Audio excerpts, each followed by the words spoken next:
large portion of the city's general fund is funded through those tax dollars. This project is all entirely outside of the city of Ukiah. That means all of those tax dollars that currently come to the city of Ukiah will go where? To the county instead. Okay. And you're also talking about a change of value in property values. For any category of real estate, there's a certain supply and demand, and that determines the value. So, for example, right now, we see housing prices fall because what? There's more supply than there is demand. So if you increase the supply of something, and there's a set amount of demand, what does that mean? It means overall the property values will fall. But in this case, what you have is an industrial property getting turned into a commercial property or a retail property. So in the county, the property value will go up, but correspondingly, the retail properties that are zoned retail in the city are likely to fall. Now, much of that retail property tax actually ends up going to the county. So I wonder from the county's perspective if it isn't a net loss. And I think another issue that we often don't think about is I'm concerned about the size of this project just from the perspective of DDR. I think 700,000 square feet is frankly not doable for them. And it may be that they're offering up 700,000 in the hopes that they'll come to a compromise that's 350,000. Because that's what developers often do, so that the community feels like they got it, at least it's half as big, so we feel okay about it. Well, in fact, they might have only wanted 350,000 to begin with. I see this quite a lot as a community development director. And I could see a 350,000 square foot project actually working on this site. Of course, the problem is that it will have big impacts on Ukiah. I think it will also have a lot of impact on some of the smaller cities around Mendocino County. There's also an issue of redevelopment. For those property values that decline because of you've changed the supply essentially of property that's zoned retail, you're going to have now blighted properties that don't have value.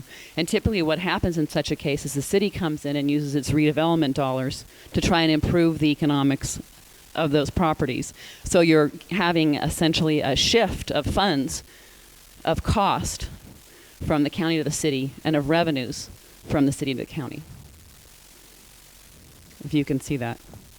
So for the long term, I see this as pretty problematic for the city of Ukiah. That said, you know, I'm what is it, Lincoln and who, Douglas or something? Yeah, okay, I'm not Douglas, in case some of you were giving me the evil eye earlier. I saw that. But I bore it. But I do think that, you know, in the sense of being balanced or fair or trying to, you know, you do have a blighted property out there, and something should be done with it. And I think it is important for the county and the city to get together and really think about what makes sense for your community on that site. I don't think it's a really great benefit for your community to just sit on it, let it sit there for 10 or 20 years. Will industrial ever come up here? You know, I used to work in Michigan. I did economic development in Michigan in the manufacturing sector. So let me just tell you a story. When I worked there, no, industrial was gone. It was never coming back. Guess what? Came back. It goes again. It comes back. It goes again. It comes back. It has to do with the dollar. It has to do with how competitive our manufacturing sectors are. Sonoma and Napa County added 500, I'm sorry, I got to get this right. I think it's 5 million square feet of industrial development. Right now, your industrial market is not bad. And the way you tell that is you look at vacancies and you look at prices. And your vacancies are below 10%, and your square foot rentage rate on industrial right now is 63 cents a square foot. That's a very reasonable, not super strong, but you don't want it super strong because you want to have some vacancy so if new industry comes in, they can open up a site. So it's a good, healthy market is what I'm saying. It's not an oversupplied market. So what worked in Fort Bragg? Or what is working? What are we trying to make work in Fort Bragg? I shouldn't say it's worked so far because, of course, we're still in early days. Even though this project has been going on for 5 years now, the mill site did close in 2002. We had an initial visioning process in 2003. During that time, I was actually a consultant to the city of Fort Bragg, and then when Linda Roofing, the current community development director, became city manager, she emailed me and I said, I've been thinking about coming back. What do you think? So long story short, I'm back.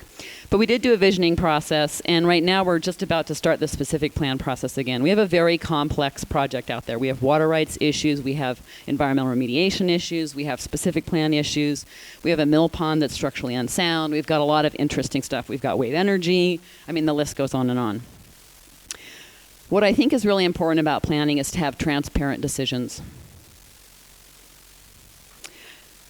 Yeah.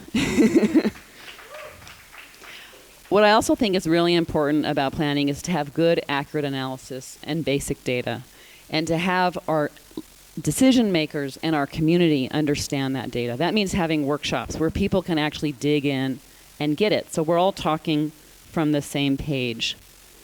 I think the community needs to be involved at multiple points when decisions are being made. Not at the end, at the beginning, at the middle, at the end.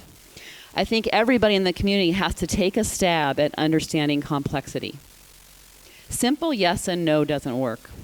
It isn't an all-win or an all-lose situation.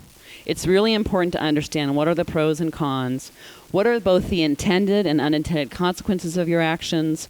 If you have negative consequences, how will you mitigate them? How do you work with all affected parties to formulate a solution for all the issues? That's a good planning process. It's important to be flexible. It's important to learn and keep your mind open.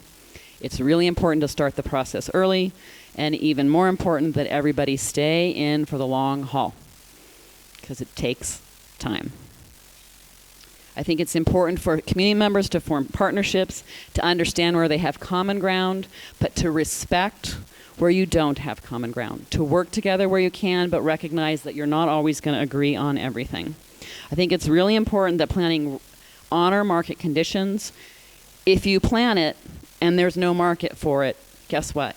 It will not come.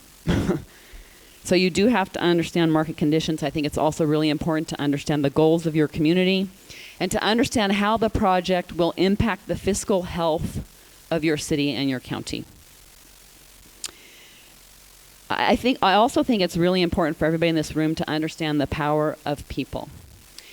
In the city of Fort Bragg, we had a project, you may have heard it, called the White Project, which was a 150-unit residential development on the northeast edge of town. And the developer went through a specific plan process that was very marginally inclusive of the community and just assumed because we were a small little city in the Hicks that we would just say, oh, we'll take anything. Well, they found out actually that our community is very, very educated, very involved. We did a survey for the mill site to ask what people wanted to see out there. We got 1,100 surveys back. This isn't a town of 7,000 people. 1,100 finished surveys back. That is pretty phenomenal. This is a very active and involved community. And what ended up happening is the Planning Commission and the City of Fort Bragg said no. The developer withdrew their project. So I think it's important to recognize that, and the reason that happened was because of people power. So, and that's all I have to say.